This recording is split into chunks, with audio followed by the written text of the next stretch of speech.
ముఖ్యంగా నేను ఈరోజు చాలా చాలా చాలా చాలా బాధపడ్డ రోజు. ఎందుకు బాధపడ్డా?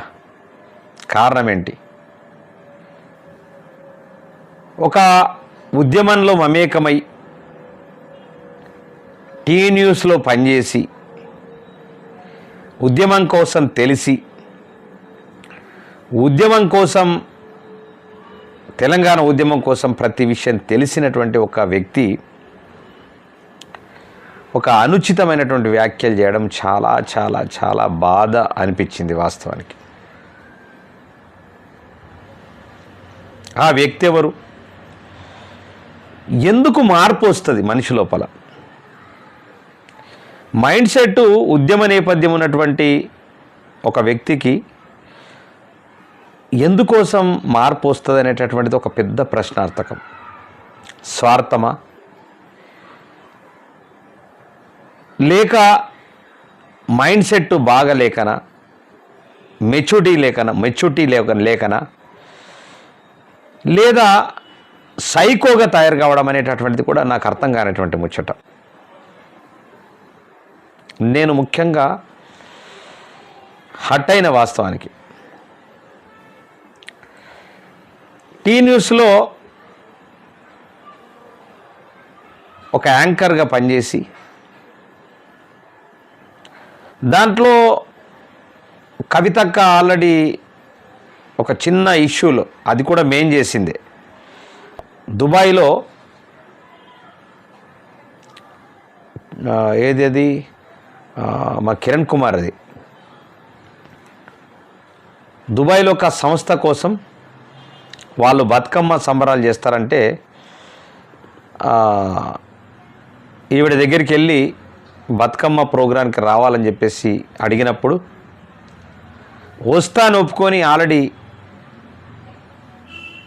దుబాయ్ వచ్చినప్పుడు దాని కక్ష సాధింపుగా కవితక్క మరి టీ న్యూస్ నుంచి ఆమెను తీసేయడం జరిగింది. తీసేసిన తర్వాత రాజకీయ నాయకురాలిగా రాజకీయంలో ఉండాలనేటటువంటి కాన్సెప్ట్లో ఆమె అటు రకరకాలుగా ఒక 2 పార్టీలతో జాయిన్ అయ్యి బయటకు వచ్చి ఇవాళ బీజేపీ పార్టీలో ఉన్నటువంటి ఒక మరి అధికార ప్రతినిధి అనుకుంటా, నాకు డౌటు, అధికార ప్రతినిధి ఉండి ఒక సామాజిక ఉద్యమము, సామాజిక నేపథ్యం లేకుండా, అయ్యో బాబా, నాకైతే నిజంగా తెలంగాణ వచ్చిన తర్వాత బీజేపీ ఒకవేళ అధికారంలోకి వస్తే ఆమెకు హోమ్ మినిస్టర్ ఇవ్వాలి. హోమ్ మినిస్టర్ ఇస్తే ఇక తెలంగాణలో సామాజిక ఉద్యమం చేసిన వాళ్ళందరినీ చంపేస్తుంది ఆమె. అంత భయంకరమైనటువంటి వ్యక్తి. అలాంటి వాళ్ళు నిజంగా తెలంగాణకు అవసరం లేదు. వాస్తవానికి అవసరం లేదు. ఆమె ఎక్కడి నుంచి పోటీ చేసినా ఖచ్చితంగా ఆమె గెలవకుండా చేసే బాధ్యత మాదే. అసలు ఆమె గెలవటానికి వీలే లేదు. అంటే సామాజికమైనటువంటి ప్రజలు, సామాజికమైనటువంటి ఆలోచనలు లేకుండా మాట్లాడినటువంటి వ్యక్తి. అంటే ఆమె కొంచెము బాగా డబ్బులు సంపాదించినట్లున్నది, కొంచెం ఎక్కువైపోయింది. ఆమెకు బాగా ఎక్కువైపోయింది. ఎక్కువైపోయి మాట్లాడుతున్నటువంటి విధానం చూస్తుంటే నాకైతే చాలా బాధేసింది వాస్తవానికి. నాకైతే మంచి అభిప్రాయం ఉండే ఆమె మీద, అంటే మంచి అభిప్రాయం ఉండే. ఆ అభిప్రాయం మొత్తం సంకనాకిపించింది టోటల్గా. నిజంగా ఆమె మాట్లాడిన విధానం చూస్తుంటే నాకు చాలా చాలా బాధేసింది. ఆమె ఎవరో కాదు, రాణి రుద్రమాదేవి. అసలు ఆ పేరుకు కూడా ఆమె అర్హత కాదు. రాణి రుద్రమాదేవి ప్రజల పక్షాన కొట్లాడినటువంటి ఒక పెద్ద ఉద్యమకారురాలు. రాణి రుద్రమ అంటే మామూలు మాట కాదు. ఆ పేరుకు కూడా ఆమె అర్హత లేదు వాస్తవానికి.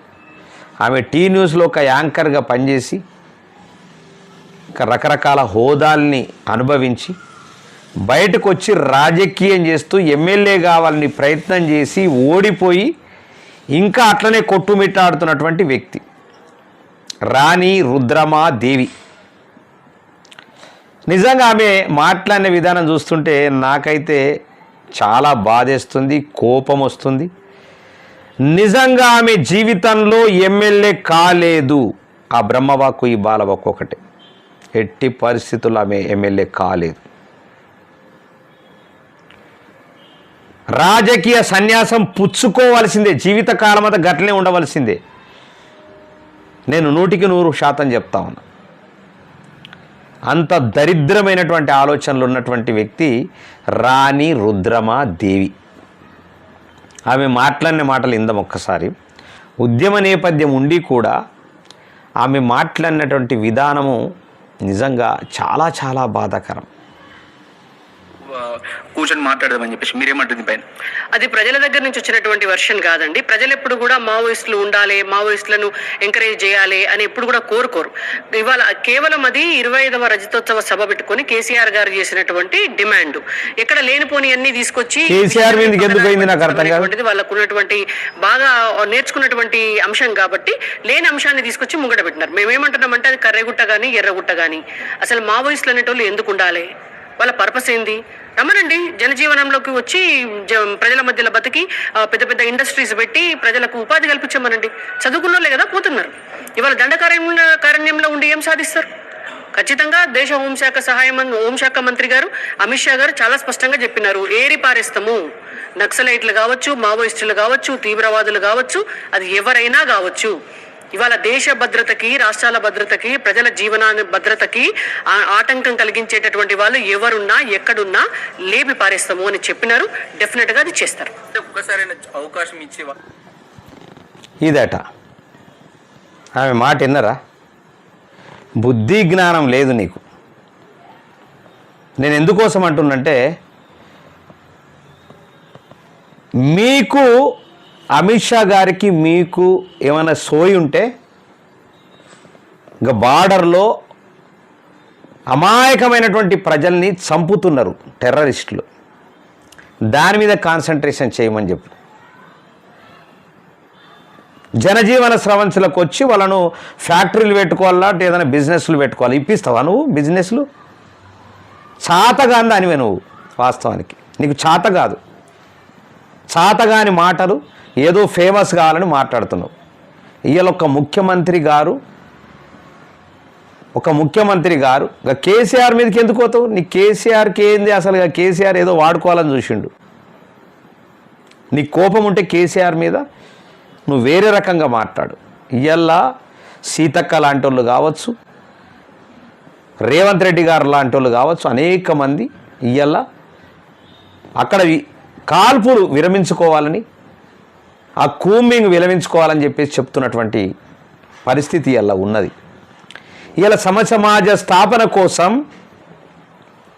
వాళ్ళు ఎండనక వాననక చలనక మీ ముఖాలకు వాళ్ళకు ఉద్యోగాలు లేకనే ఆల్రెడీ ఒక నక్సలైట్లుగా మారినరు. మీలాంటి దుర్మార్గులు ఉండబట్టే, రాణి రుద్రమ లాంటి దుర్మార్గురాలు ఉండబట్టే, అలాంటి వాళ్ళు ఉండబట్టే ఇలా నక్సలైట్లుగా మారిన. నక్సలైట్లు ఎందుకోసమైనరు? నీకేమన్నా సోయి ఉన్నదా రాణి రుద్రమ మేడం? మీ మీద నాకు మంచి అభిప్రాయం ఉండే. ఆ అభిప్రాయాన్ని ఈ మాటలతో తుడిచేసిండ్రు. నిజంగా మీకు హోమ్ మినిస్టర్ అనేటటువంటిది ఇస్తే తెలంగాణ రాష్ట్రంలో ఇంటింటికి ఒక్కళ్ళని చంపేస్తావు. అంత క్రిమినల్గా నీ మైండ్ సెట్ తయారైపోయింది. అంటే వాస్తవానికి ఏంటంటే నువ్వు సైకో తయారైనట్లు నాకు స్పష్టంగా తెలుస్తూ ఉంది. సైకోలు ఎట్లయితారో నేను గతంలో చెప్పిన నా వీడియోలు చూడొచ్చు. సైకో తయారైనవు నువ్వు. వాస్తవానికి నిజంగా సైకో అనుకోవచ్చు స్పష్టంగా. ఒక బీజేపీలో ఒక మెంబర్షిప్ అయిపోయి ఏదో ఇంత బీజేపీలో నీకు ఒక స్థానం కల్పిస్తే నీ విధానం ఎట్లా మారిపోయిందంటే నిజంగా నిజంగా నాకైతే ఆశ్చర్యం వేస్తున్నది. నువ్వు మాట్లాడిన మాటలేనా అది డబ్బింగ్గా లేకుండా అనిపిస్తా ఉంది. సమసమాజ స్థాపన కోసం స్వచ్ఛతగా నీకేం సాత కాదు. నువ్వు టీ న్యూస్ లైన్ నుంచి ఎందుకు వచ్చినావమ్మా? నీకు నాకు అర్థం కాదు. నీ నెల ఎందుకు కొట్టిర్రు? ఎందుకు ఎల్లగొట్టిర్రు నిన్ను? ఎందుకు వచ్చినావు? నువ్వు రాజకీయాలకు ఎందుకు వచ్చినావు? నీ స్వార్థం కోసం వచ్చినావు. నువ్వు ఎమ్మెల్యే అయితే దోచుకొని తిందామని వచ్చినావు. ఇంకేదైనా పదవి వస్తే తెలంగాణ ప్రజల్ని సర్వనాశనం చేద్దామని చెప్పేసి వచ్చినావు నువ్వు, అంతే కదా. ప్రజల కోసం కొట్లాడేటటువంటి వాళ్ళ కోసము నువ్వు నోరు మూసుకొని కూర్చోవాలి. వాస్తవానికి నువ్వు నోరు విప్పినవంటే ఈ సమాజంలో నువ్వు పనికి రానటువంటి దానివి. ఇక నేను బూతు మాటలు మాట్లాడలేను. వాస్తవానికి సంస్కారం ఉన్నది నాకు. వాస్తవానికి ఒక సంగీత దర్శకుడిగా, కొన్ని వేల పాటలు చేసినటువంటి ఒక సంగీత దర్శకుడిగా, తెలంగాణ ఉద్యమంలో కీలకంగా ఉన్నటువంటి వ్యక్తిగా నాకు ఒక సంస్కారం ఉన్నది. నీకు సంస్కారం లేదు. నువ్వు కూడా రాజకీయాన్ని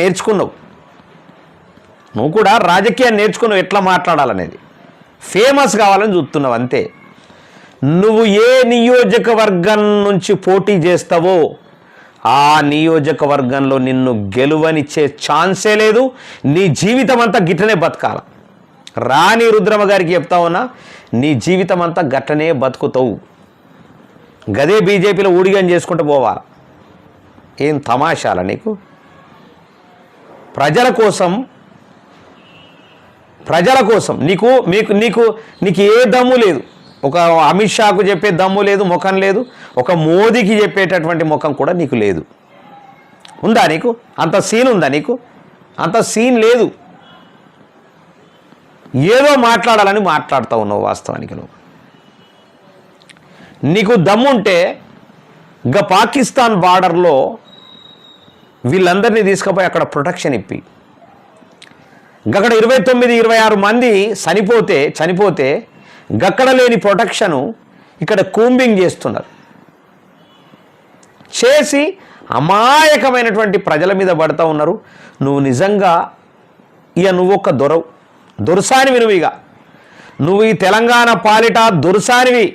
నిన్ను నమ్మే ప్రసక్తి లేదు. తెలంగాణ ప్రజలంతా కూడా చీదరించుకునేటటువంటి మాటలు మాట్లాడినావు నువ్వు. ప్రజల పక్షాన నువ్వు లేవు. నువ్వు ఎవరి పక్షాన ఉన్నావు? వాస్తవానికి దోపిడిదారుల పక్షాన ఉన్నావు. నువ్వు కూడా ఒక దోపిడి రాలువే. భవిష్యత్తులో ఇంకా విపరీతంగా దోపిడీ చేస్తావు. నిన్నొక్కవేళ ఎమ్మెల్యేగా ఇంకా గెలిపిస్తే ఈ రాష్ట్రంలో నువ్వు ఒక చీడపురుగుగా తయారైపోతావు. నీ మాటల్లో తెలుస్తూ ఉన్నది. నేను మొన్నటిదాకా చాలా గొప్పగా చెప్పిన కొన్ని సందర్భాల్లో చెప్పినటువంటి సందర్భాలు. తెలంగాణ ఉద్యమంలో రాణి రుద్రమ గారు ఆమె సాక్రిఫై ఉన్నది. తెలంగాణ కోసం యాంకరింగ్ చేసి ప్రజలకు తెలియజేసినటువంటి చరిత్ర ఉన్నదని చెప్పేసి నేను గొప్పగా చెప్పినటువంటి చరిత్ర ఉన్నది. దాని నుంచి నువ్వు కూంబింగ్ జరుగుతూ ఉంటే చాత కాదు. మన వాళ్ళను మన అంటే ఒక అమాయకమైనటువంటి ప్రజల కోసం పాటుపడుతున్నటువంటి వాళ్ళను చంపటానికి ఉసిగొలుపుతున్నావు. చంపితే బాగుంటుందని చెప్పేసి చూస్తూ ఉన్నావు. కానీ ఇది చాలా దారుణమైనటువంటి పరిస్థితి. నిజంగా నీ తెలంగాణ సమాజం నిన్ను మాత్రం క్షమించదు. 100% చెప్తా ఉన్నా. తెలంగాణలో ఆంధ్రప్రదేశ్లో జరుగుతున్నటువంటి అన్యాయాల మీద కొట్లాడుతున్నటువంటి మావోయిస్టులను వాళ్ళు ఎందుకండి అంటున్నావు? నీకు ఇప్పిస్తావా? వాళ్ళందరూ వస్తే నువ్వు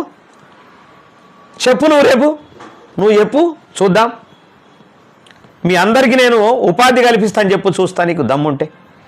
నువ్వు బతకడానికి సాత కాదు. నువ్వు బతకడానికి చీటింగ్ చేసుకొని బతుకుతున్నావు. నీకున్నదేంటి? నీ పేరు రాణి రుద్రమాదేవి అనేటటువంటి ఒక పేరు పెట్టుకోవడం. నువ్వు పేరు మార్చుకో. వాస్తవానికి ఫస్ట్ నువ్వు పేరు మార్చుకో. రాణి రుద్రమాదేవి అని పెట్టుకోవటానికి కూడా నువ్వు అనర్హురాలివి. నీ తల్లిదండ్రులు ఎట్లా పెట్టిరో నాకైతే తెలియదు. వాస్తవానికి చీడపురుగులాగా నువ్వు సమాజానికి తయారైనట్లు మనకు స్పష్టంగా తెలుస్తూ ఉంది. వాస్తవానికి మావోయిస్టులను చంపుమని చెప్పేసి ఉసగొలుపుతూ ఉంది ఈమె. యావత్తు తెలంగాణ సమాజం అంతా, అటు రాజకీయ నాయకులు ఇటు సమాజం అంతా కూడా కూంబింగ్ జరుగుతూ ఉంటే వెనక్కి తీసుకోమని చెప్పేసి రిక్వెస్ట్ చేస్తూ ఉంటే, ప్రాధేయపడుతూ ఉంటే, లెటర్లు ఇస్తూ ఉంటే, అనేక మంది ఉద్యమకారులు బాధపడతా ఉంటే, సీతక్క దగ్గరికి ఇన్నారెడ్డి లాంటి వాళ్ళు పోయి మెమోరండం ఇస్తూ ఉంటే, ఎంత దుర్మార్గురాలివమ్మా నువ్వు నిజంగా. నీలాంటి నీచపు బుద్ధి ఉన్నటువంటి వాళ్ళు నిజంగా ఇక నువ్వు పూర్తిగా పొల్యూట్ అయిపోయినావు. ఈ తెలంగాణకు నువ్వు ఒక నిజంగా ఒక ఒక ఒక శని నువ్వు. నాకు వాస్తవానికి పేరు పెట్టుకునేటటువంటి అర్హత కూడా లేదు నీకు. రాణి రుద్రమా దేవి అని పెట్టుకునే అర్హత కూడా నువ్వు కోల్పోయినావు. వాస్తవానికి అంత నీచాతి నీచంగా దిగజారిపోయినావు. నీకు సమాజం, నువ్వు ఏ నియోజకవర్గం నుంచి నువ్వు పోటీ చేయాలనుకుంటున్నావో రాజకీయ సన్యాసం నీవు ఉంచుకునేటట్లు చెయ్యకపోతే నేనైతే మనిషిని గాను. నువ్వు ఎక్కడ ఏ నియోజకవర్గం నుంచి పోటీ చేస్తావో నేను చూస్తా. వాస్తవానికి నువ్వు చాలా చీడపురుగులాగా తయారైపోయినావు.